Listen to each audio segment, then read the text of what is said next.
Hi there! In this video, we're going to talk about how to solve a one-step equation. So that means get the variable on a side by itself, and I'm going to write in here using one operation.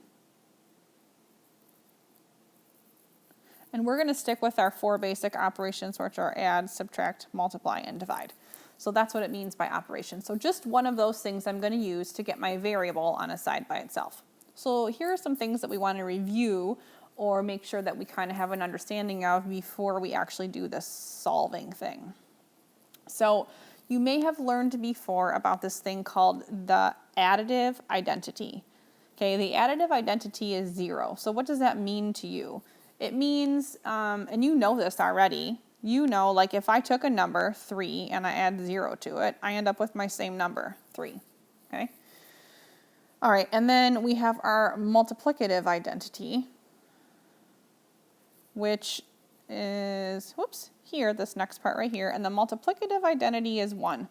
And you know that also, it's something that you've learned before. That just means that if I take a number, we'll just pick 3 again, and I multiply it by 1, I still end up with 3, okay? So we'll talk about in a second why those are important. Something else that we want to add or look at, and we'll stop it right here, is that addition and subtraction undo each other, and multiplication and division, and actually you can write division like this. I also like to write it this way, multiplication and division undo each other, okay? All right, so we're going to go right into solving, and when we're working on solving these, I'm going to kind of explain why these math ideas to review are important or to kind of think in the back of your head. All right, so we're going to solve this first guy here that says x plus 4 equals 10. So the first thing that we talked about was this additive identity. We said that something plus a number plus something, or a variable plus 0 is equal to that same variable. So we're using this concept when we're solving an equation using addition or subtraction because the goal is to make this number 0. Because then x plus 0 is equal to x, which gets x on a side by itself. So let's think about that like a little less complicated. So the other thing that we want to pay attention to is we said that addition and subtraction undo each other. So you can think about it one of two ways. I want to make this positive 4 turn into a 0. Okay? So I can do that one of two ways, or one of two ways of thinking about it. The same outcome happens. I know that, how do I turn this 4 into a 0? Well, I can take away 4. Positive 4 plus negative 4 is equal to 0. So that turns it into 0. Now the other thing that we have to remember is that when we're solving an equation, we have to make sure that it stays balanced. So whatever you do to one side, you have to do to the other side. And you'll notice I drew this line down my equal side so that I remember whatever I do to one side of my line, I have to do to the other side of my line. Subtract 4. Okay, now positive 4 minus 4 goes away. It equals 0. So this literally leaves me with x plus 0 equals 10 minus 4 is 6. Now we think about that additive identity here. X plus 0, well, x plus 0 is just equal to x. So I get x is equal to 6. And this is going to be my final answer. And you can always go back and you can check to make sure that you did this correctly by taking this number and substituting it in your original equation here. So I could say, well, wherever I have an x, I'm going to replace it with a 6. So I can say that my check would be is 6 plus 4 equal to 10, and use my order of operations. 6 plus 4 is equal to 10. Yes, it is. So that means I did this correct. Okay, so I want to just kind of come back to 1 second when we were talking about addition and subtraction undo each other. So if I'm looking at it from the other point of view, I have here adding plus 4. So to undo the 4, to undo the positive 4, I have to subtract 4 from both sides, which is what I did here.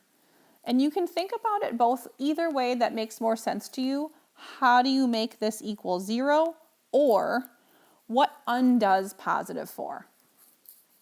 I tend to like to think about it the second way a little bit better. Okay, so let's move on to the next one.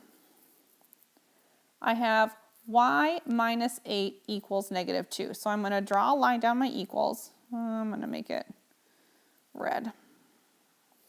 Okay, and I'm going to look here. I have to get rid of this negative 8. So I like to think about it, what undoes negative 8? So this is minus 8. So what's undoing minus 8? Adding. So I'm going to add 8. And whatever I do to one side, I have to do to the other side of my equals. So negative 8 plus 8 goes away, equals 0. So this leaves me with y plus 0, or just y.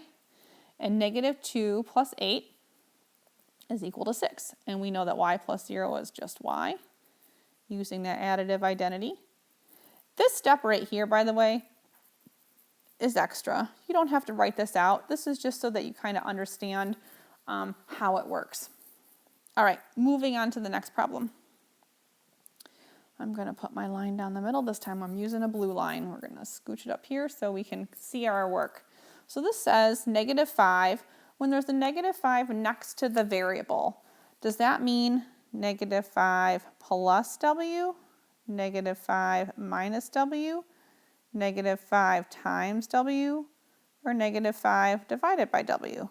It means multiply. Okay, so here we don't need all this over here. So negative 5 times w. So what undoes, we can even write the times here, what undoes multiplying? Dividing. So that means I'm going to divide both sides by the number that's next to my variable. This is the number I want to move. This is the number I want to go to the other side, the number I want to undo. So I always divide by the number that's next to the variable. Don't divide by the variable. Always divide by the number next to it. I'm going to divide both sides by negative 5, divide by negative 5. Now here's that multiplicative identity that we talked about. Negative 5 divided by 5 turns into 1. This becomes 1w. Okay, and 30 divided by negative 5, remember a positive divided by negative is a negative. 30 divided by 5 is 6. So 1 times anything is itself, so 1 times w is w. So my answer here is w equals negative 6. And again, you can check this if you want. We didn't check the last one, but we can check this guy. So here's my check. I'm going to take negative 5, and in the place of my w, I'm going to put my answer, which I got right here is negative 6. This is going to go here because it's here. Negative 6 equals 30. Negative times a negative is a positive. 5 times 6 is 30, so 30 is equal to 30. Check, I did it correct. Okay, and my last one, I have c divided by 3 is equal to 15. So I'm going to put my line down the middle here. And I want to think about what undoes dividing. We said that multiplication and division undo each other. So I'm going to multiply both sides by 3. Remember, whatever I do to one side, I have to do to the other side.